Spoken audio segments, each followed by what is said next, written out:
Hi guys, we must be knowing that preposition plays a significant role in English spoken. The deeper knowledge we have regarding prepositions, the more effectively we can speak.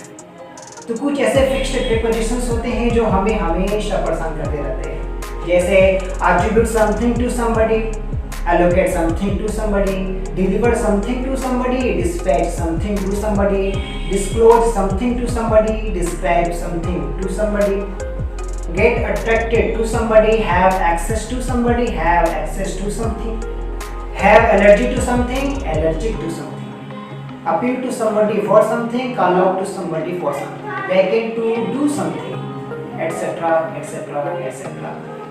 तो guys इससे related मैं कुछ topics कुछ structures fixed preposition structures लेके आया हूँ जो आपको हेल्प करेगा अच्छी इंग्लिश बोलने में। Are you ready? ओके, तो let's start. Have access to somebody or have access to something। यदि हम कहेंगे have access to somebody जिसका मायने है किसी का कहीं पहुंच होना, वहीं दूसरी ओर यदि हम कहेंगे have access to something जिसका मायने बदल जाएगा, तो इसका अर्थ क्या आएगा? इसका अर्थ आएगा कोई चीज करने की संभावना होना, कोई चीज करने की संभावना होना। तो यहाँ पे इसका ये अर्थ आएगा। यदि बोलेंगे आम लोगों की प्रधानमंत्री तक पहुंच नहीं होती है, तो कैसे कहेंगे? हैव एक्सेस टू समबडी का रूल चलाएंगे, तो कहेंगे common people do not have access to PM. या बोल सकते हैं अधिकांश लोगों की डीएम तक पहुंच नहीं होती है, तो कैसे कहेंगे? Most of the people don't have access to DM. Likewise भी कहेंगे हैव एक्सेस टू समथिंग, तो जिसका मायने होता है कोई चीज प्राप्त करने की संभावना होना या सामर्थ्य होना। जैसे कहेंगे अधिकांश छात्रों की अच्छी शिक्षा तक पहुंच नहीं होती है, तो इसे कहेंगे most of the students don't have access to good education ना।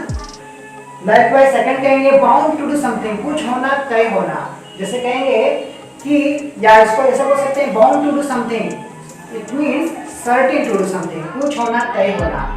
जैसे कहेंगे तुम्हारा सफलता प्राप्त करना तय है, तो कैसे कहेंगे you are bound to get success. कहेंगे उसका सफल होना तय है, तो कैसे कहेंगे he is bound to get success.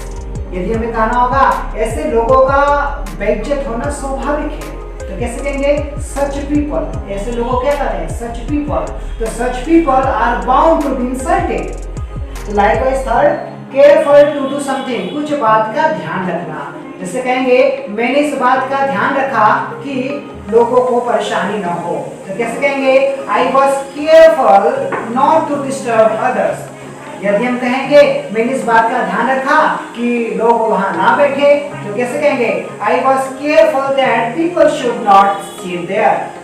तो ये बेसिक फिक्स्ड प्रीपोजिशन स्ट्रक्चर्स है जिसकी मदद से कॉन्फिडेंट इंग्लिश, फ्लुएंट इंग्लिश बोल सकते हैं और अपना इंप्रेशन दूसरों पे डाल सकते हैं। तो वीडियो कैसा रहा अपना कमेंट करना ना भूलिएगा, क्योंकि आपके कमेंट के माध्यम से हमें पता चलता है हम कैसा पढ़ा रहे हैं। तो guys I hope in video से आपको बहुत कुछ सीखने को मिलेगा। तो thanks for watching this video.